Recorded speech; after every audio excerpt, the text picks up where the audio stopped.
सच्चिदानंद रूपाय विश्वोत्पत्त्यादि Hathaway. ये भगवान का रूप है सच्चिदानंद। ऐसा क्यों है? विश्वोत्पत्त्यादि हेतवे, उसका अद्वितीय कारण भागवत महापुराण के प्रथम श्लोक में बताया है कि विश्व की उत्पत्ति आदि। उत्पत्ति आदि का अर्थ क्या है? उत्पत्ति, पालन और संहार। आदि शब्द का अर्थ यही है। जैसे 4 बच्चे हों घर में, राम लक्ष्मण भरत शत्रुघ्न, और कोई कह दे राम आदि, तो राम आदि का मतलब भरत लक्ष्मण और शत्रुघ्न भी। तो उत्पत्ति आदि का मतलब उत्पत्ति, पालन और संहार तीनों। विश्वोत्पत्त्यादि हेतवे, भगवान का रूप सच्चिदानंद क्यों है? विश्व की उत्पत्ति, पालन और संहार के लिए है।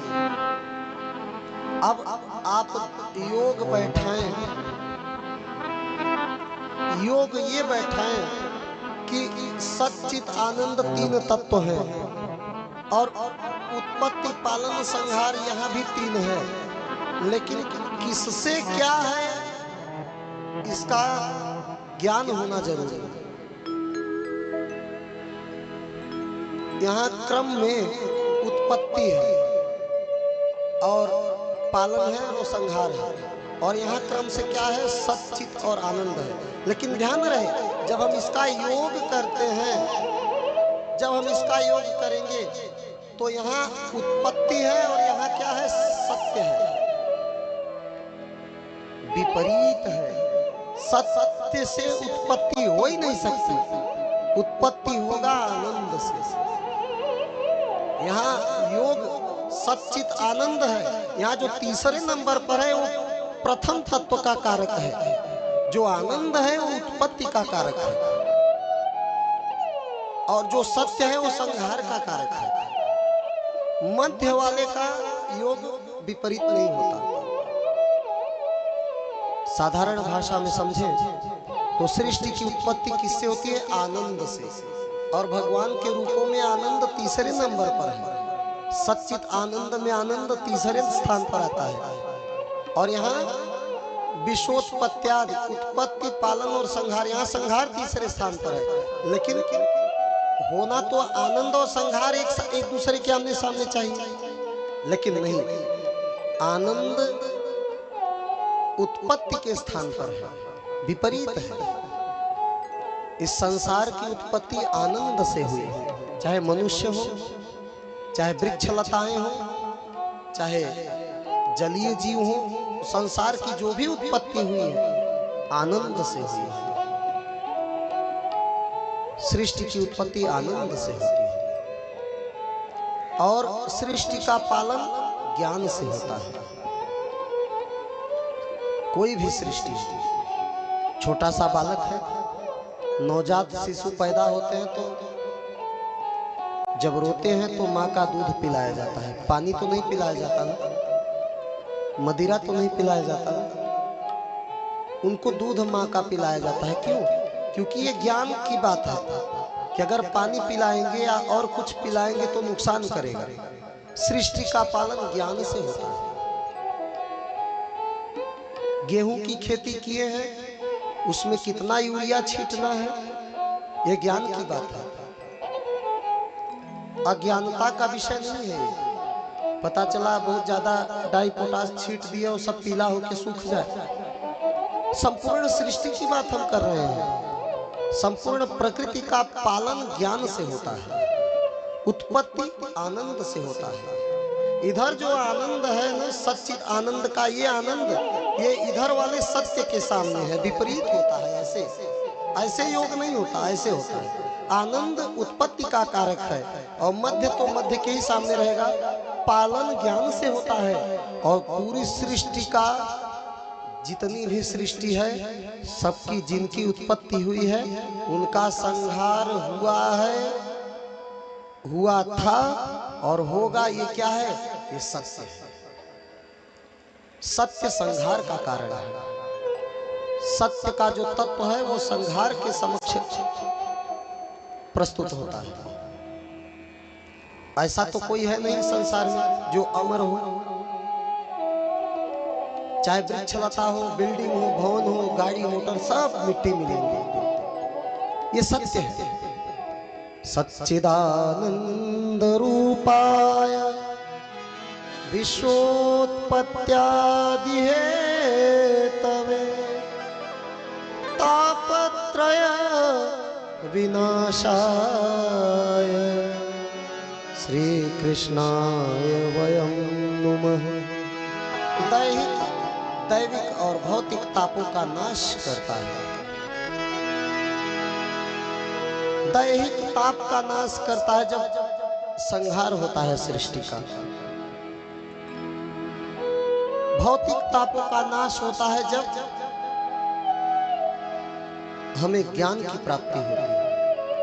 हमें ज्ञान हो जाएगा तो हम भौतिक ताप से बच जाएंगे। और दैविक ताप का नाश होता है सत्य का आचरण करने से। देखिए, हम प्रसन्न न रहे किसी कारण से, हमारी अप्रसन्नता का, हमारे दुख का कारण क्या है? असत्य है। अच्छा, जब हमको लगे कि सत्य बोलेंगे तो कष्ट पाएंगे, लेकिन बोलकर तो देखिए, वो कष्ट क्षणिक रहेगा। मन का भार तुरंत उतर जाता है। और अगर सत्य की जगह असत्य का आश्रय ले लिए तो क्षणिक आनंद तो मिला, सुख तो मिला, लेकिन वो दिन रात कचोटेगा कि हम क्षणिक आनंद के लिए झूठ का आश्रय लिए हैं। और फिर हमारे दैवीय दुख का कारण बनता है, दैवीय ताप का कारण बनता है। दैहिक, दैविक, भौतिक तीनों तापों से बचने के लिए सच्चिदानंद का आश्रय लेना जरूरी है। श्री कृष्णाय वयं नुमः। तीनों तत्व सच्चिदानंद से युक्त हैं और सृष्टि के उत्पत्ति, पालन और संहार के जो कारक हैं, और तीनों तापों के जो हरण करने वाले हैं, ऐसे श्री कृष्ण को हम नमस्कार करते हैं। श्रीमद्भागवत महापुराण का प्रथम श्लोक यही है। अच्छा, यहाँ वयम नुमः है, नमः नहीं है। श्री कृष्णाय वयम नुमः है। श्री कृष्णाय वयम नमः क्यों नहीं है? क्योंकि देखिए, आप तो कथा सुनते हैं हमेशा, और हम भी जानते हैं कि इस गांव में लगभग 2-4 कथा होता ही रहता है हर साल। नमः क्यों नहीं है? नुमः इसलिए है क्योंकि पूरे भागवत महापुराण में राधा रानी का प्रत्यक्ष रूप से कहीं नाम नहीं है। राधा शब्द कई जगह आए हैं, लेकिन वो उसके सामासिक और छांदिक और व्यतिरेक जब करेंगे आप उसको, तो उसका अर्थ कहीं और जाता है और राधा रानी की ओर नहीं जाता है। लेकिन इसी प्रथम श्लोक में ही राधा रानी का चर्चा है, इसीलिए वहां नुमः है। नमः होता तो केवल श्री कृष्ण को प्रणाम करते हम।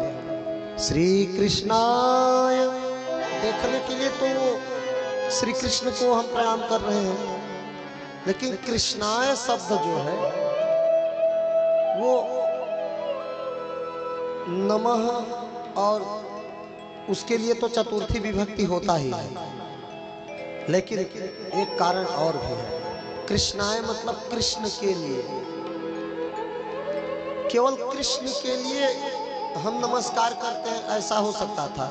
लेकिन कृष्ण के पहले जो श्री शब्द लगा है, तो कृष्ण के लिए हम नमस्कार करते हैं। किसको? श्री।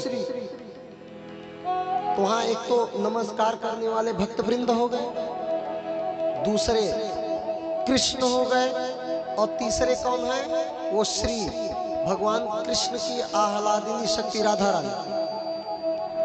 निश्चित है ये, जब सच्चित आनंद तीन तत्व हैं प्रथम चरण में, और विश्वोत्पत्त्यादि हेतवे, विश्व की उत्पत्ति, पालन और संहार तीन तत्व हैं श्लोक के दूसरे चरण में। तापत्रय विनाशाय, दैहिक दैविक भौतिक तीन तत्व हैं श्लोक के तृतीय चरण में भी, तो चतुर्थ चरण में भी तीन तत्व होने चाहिए। एक तत्व भगवान श्री कृष्ण हो गए, दूसरे तत्व वयम नुमः हम सभी भक्त वृंद हो गए, तीसरे तत्व कौन है? वो श्री है जो कृष्णाय शब्द के पहले लगी है। वो श्री कौन है? राधा रानी। बोलिए राधा रानी सरकार की जय हो। तो कृष्ण के लिए श्री कृष्ण की कृपा हम पर हो, इसलिए हम राधा रानी को प्रणाम करते हैं। देखिए भागवत महापुराण का प्रथम श्लोक कहीं और जा रहा है। अभी तक तो श्री कृष्णाय वयम नमः हो रहा था, अब राधा रानी की ओर चला गया। यह है राधा रानी की शक्ति। इसके प्रत्येक शब्द, इसमें जो छंद हैं, जो समास हैं और इसमें जो शब्दार्थ हैं, जो तत्व हैं, वो राधा रानी है।